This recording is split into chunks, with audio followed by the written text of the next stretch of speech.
સૌરાષ્ટ્રની અસ્મિતા ન્યૂઝ। દિયોદરમાં ઈદ ઉલ ફિત્રની શાનદાર ઉજવણી। દાઈ હલીમા મસ્જિદ ખાતે હજારો ભાઈઓએ પઢી નમાઝ। સમગ્ર દેશની સાથે બનાસકાંઠાના દિયોદરમાં પણ આજે પવિત્ર રમઝાન ઈદની હર્ષોલ્લાસ અને ભક્તિસભર માહોલમાં ઉજવણી કરવામાં આવી હતી। દિયોદરની પ્રસિદ્ધ દાઈ હલીમા મસ્જિદ ખાતે વહેલી સવારથી જ મુસ્લિમ બિરાદરોનો મહેરામણ ઉમટ્યો હતો, જ્યાં સૌએ સાથે મળીને ઈદ ઉલ ફિત્રની પવિત્ર નમાઝ અદા કરી હતી।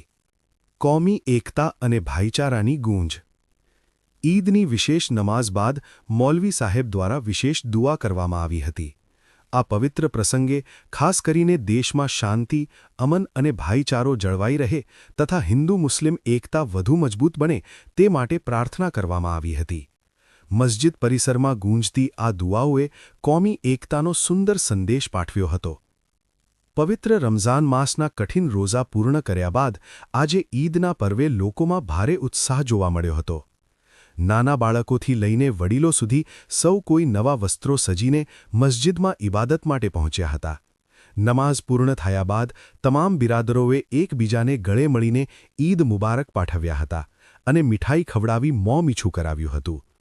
દિયોદરમાં ઈદના આ પર્વ નિમિત્તે વહીવટીતંત્ર અને સ્થાનિક લોકોના સહકારથી ખૂબ જ શાંતિપૂર્ણ અને મૈત્રીપૂર્ણ વાતાવરણમાં ઉત્સવ સંપન્ન થયો હતો।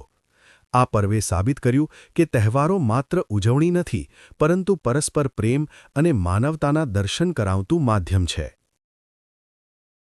कुरैशी दियोदर और हमारे दाई हलीमा मस्जिद के अंदर पूरा महीना रमज़ान का रोज़ा रखा, इबादत की और पूरा हिंदुस्तान के लिए दुआ की। हिंदू मुसलमान भाईचारे के लिए मौलाना साहब ने छोटे बड़े भाई बहनों ने सब ने घरों में और मस्जिदों में सब जगह इन्होंने दुआ की कि अल्लाह ताला हिंदुस्तान की आबाद रखे और हिंदुस्तान को एक और नेक बनावे।